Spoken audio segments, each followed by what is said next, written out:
여러분이 어떤 거에 도전을 하게 되면은 발을 디디게 되는 거고, 그 발을 한 발 디디는 순간 여러분이 그 디디기 전에 보셨던 세상과 디딘 후에 보셨던 세상은 되게 다른 곳이라고 생각을 해요.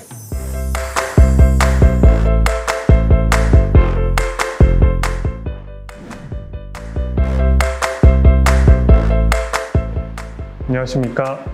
저는 가톨릭관동대학교 광고홍보학과에 재학 중인 꿈을 꾸지 않는 도전가 김태성입니다. 공모전에 최선을 다하고 제 모든 걸 쏟아 부었을 때 그때 그런 경험이 마음가짐의 변화와 성장을 할 수 있었던 것 같습니다. 이제 제가 아무리 누구나 강력한 동기를 가지고 공모전을 진행한다 해도 처음부터 입상을 하는 건 너무 어려운 일이고, 또 입상에 실패했을 때 그 상실감이 이제 해본 사람들은 알겠지만 정말 이루 말할 수 없는데, 이제 그때 내가 왜 입상을 못했을까? 남들이 입상을 한 이유는 도대체 뭐지? 나는 그들이랑 뭐가 달랐지? 이런 거를 성찰을 하기 위해서는 이제 내가 최선을 다해서 그 공모전에 몰입을 해야지 그런 성장과 변화를 할 수 있을 것 같습니다.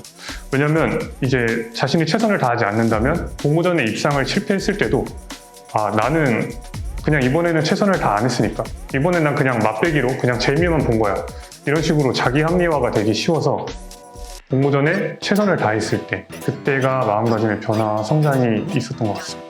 물론 공모전에 입상을 실패했다고 한 게 여러분이 실패했다는 건 아니지만, 공모전에 입상을 하지 못했을 때 그때 자신이 왜 실패했는지, 왜 입상을 못했는지 되돌아보지 않는 거는 좀 실패한 도전이라고 생각합니다.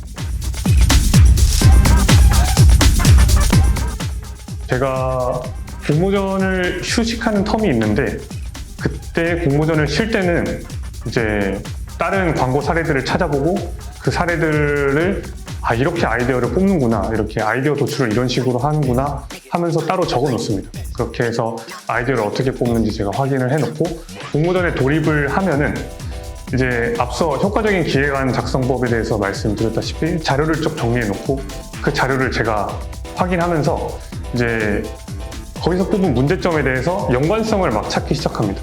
제가 나무로 예를 들면은, 나무는 크고 갈색이고 뿌리가 있고 잎이 푸르고 이러면은 이제 푸른색에 연관된 게 뭐가 있지? 땅속에 깊이 박혀 있는 게 뭐가 있지? 이런 식으로 이제 꼬리에 꼬리를 물면서 아이디어를 도출하는 게 제 방법인 것 같습니다. 제가 번개장터 했던 걸로 예시를 들자면은, 이제 번개장터가 중고거래 플랫폼인데 취향거래라는 슬로건을 갖고 있습니다. 그래서 이 취향거래를 2030 타겟에게 어떻게 전달할 수 있을까? 이렇게 생각을 했을 때 2030 타겟은 트렌드, 변화에 되게 민감하구나.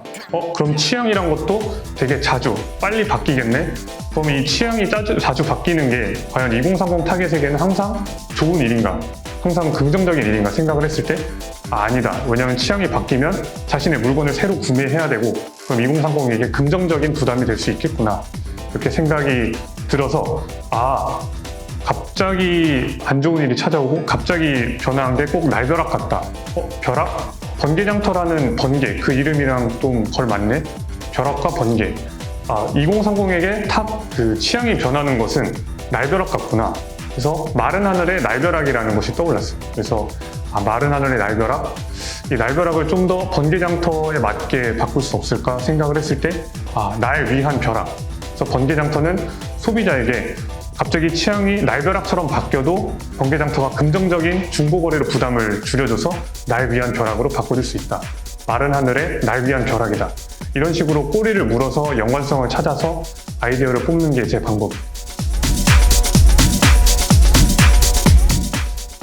이미지 같은 경우에는 저는 일단은 일러스트랑 포토샵 그리고 타블렛으로 그릴 줄 알아서 팀원이 원하면은 제가 그려서 제공을 해주는데, 만약 그냥 일반적인 사람 소스나 이미지가 필요하다 그러면은 픽사베이 아니면은 프리픽이라고 있는데, 프리픽은 결제해서 사용하는 팀원이 있었어요. 그래서 그렇게 라이센스를 받아서 했었고, 픽사베이에서 엄청 사진 소스를 많이 받아서 썼습니다. 거기서 저작권이 상업적 이용 가능 이런 걸 굉장히 많이 따졌고, 자료 같은 것도 직접 해당 업체에다가 전화를 해가지고 사용해도 되겠냐 이런 걸 되게 많이 물어봤었거든요. 그래서 네, 그런 부분에서 상업적 이용 가능이란 걸 꼭 확인을 하면서 공모전 진행하셨으면 좋겠네요.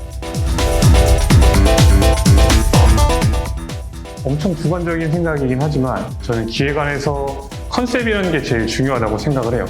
이 컨셉이 아이디어 이전에 소비자에게 제공할 수 있는 약속이고 아이디어를 하나로 묶어주는 보따리라고 생각을 하거든요.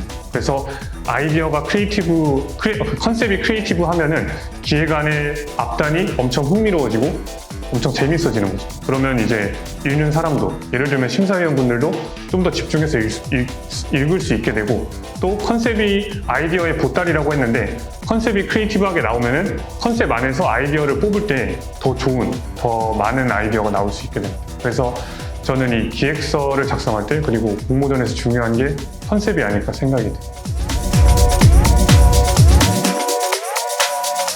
너무 주관적으로만 생각을 하면 안 된다. 그리고 어떨 때는 제가 팀장의 역할로 팀원들과 스케줄 조율을 하고 이때 이렇게 좀 부탁한다 이렇게 말할 때가 많은데, 그 정도는 필요하지만 그 이상의 팀원들의 아이디어에 대해서 막 평가를 한다거나 그러면 조금 공모전을 진행할 때 서로 스트레스도 받고, 아무리 입상을 목표로 한다 할지언정 그렇게 하면 아이디어의 질도 떨어지는 것 같아요. 저도 그렇게 해서 팀원들과 갈등을 좀 겪었던 적이 있고, 제가 지금도 그 부분은 조심해야지 하는 생각이 듭니다.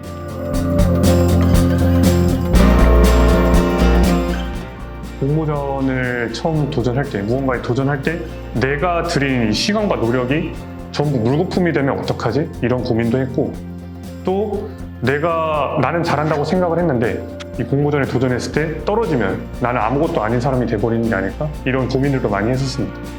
근데 막상 이제 도전을 거듭하면서 하다 보면은 여러분이 이제 무조건 시간과 노력을 기울이면 남는 것이 생긴다. 그래서 그게 비록 경험이라는 엄청 추상적인 결과물일지라도 여러분이 다음 공모전 혹은 다른 것을 도전하기에는 엄청 충분한 발판이 될 거라고 생각을 합니다. 그래서 이 공모전이 여러분이 경험을 쌓고, 그리고 여러분이 쌓아놨던 그 경험과 지식에 대해서 이제 보상을 받을 수 있는 곳이지, 여러분의 절대적인 가치에 순위를 매기는 곳이 아니라고 생각을 해요. 그래서 경험에 집중하셨으면 좋겠고, 공모전 입상이 여러분의 절대적인 목표가 되진 않았으면 좋겠습니다.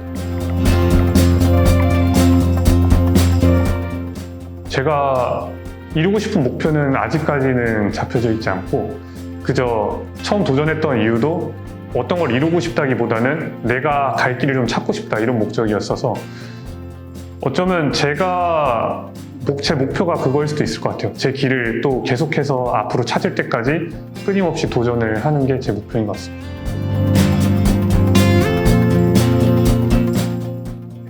도전은 저에게 한 걸음이라고 합니다.